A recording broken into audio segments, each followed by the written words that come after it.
Welcome to the show today, guys. I want to start off by saying that the point of this video is not to bash Trump, Donald Trump, that is, and I understand why one would vote for Trump, especially considering who his opponent is, and considering the fact that as somebody I really admire put it once, Trump is an unknown, and Hillary's a known criminal. So, I think with that in mind, I think with that in mind, I can see why one would vote for Trump. And I'm not here to bash Trump supporters or say that every one of his ideas are wrong, or likewise that every one of his ideas are right. And I want to delve into that a little bit. And the first thing I want to talk about is his biggest policy that probably gets the most notoriety and, from a certain perspective, probably the most misunderstood, and that's the wall. And I want to ask you, will the wall work? And when I say will the wall work, a big flaw I see in his plan, as far as I understand it, is that he wants to make Mexico pay for the wall.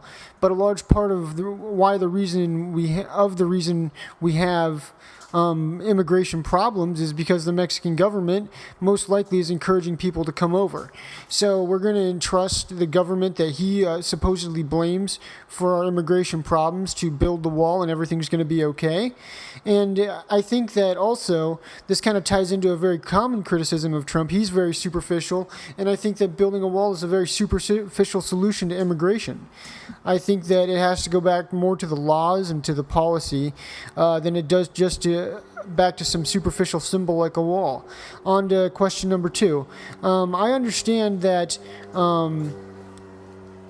infrastructure might be a reason why you'd vote for Donald Trump, and economy, or the economy, I should say, might be a reason why you'd vote for Donald Trump, because my opinion is, even if you criticize him as a businessman and say he's a bad businessman, I think that in terms of creating jobs and creating revenue for the country, I'd rather have a bad businessman than a good community organizer or a good lifelong political activist. I'd rather have somebody who at least has tried to make a livelihood on creating jobs for a company. And even if you say that he got all that from his father, at least, okay, he watched his father do it. I think he clearly has some understanding of how business works. And I understand for infrastructure, but what about foreign policy?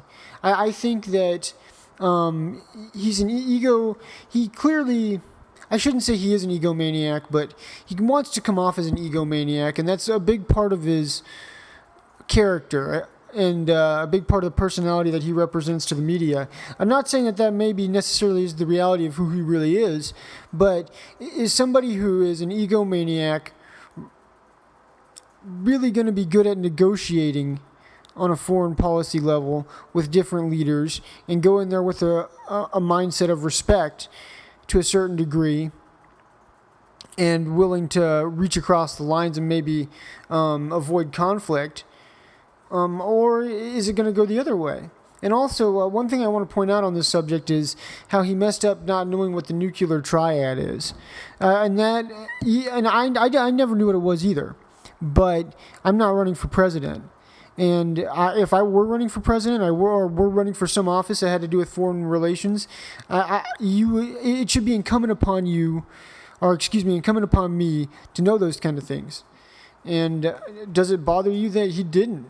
And does his lack of experience and also maybe lack of willing to reach across the aisle bother you? And that leads me to my next question. And this goes back to you. This isn't about Donald Trump. We're going to play hypothetical right now. What could Trump do in the next 4 years to make you regret voting for him? Yeah, just think hard on that question. Leave a comment down below, and thank you for watching. Please subscribe.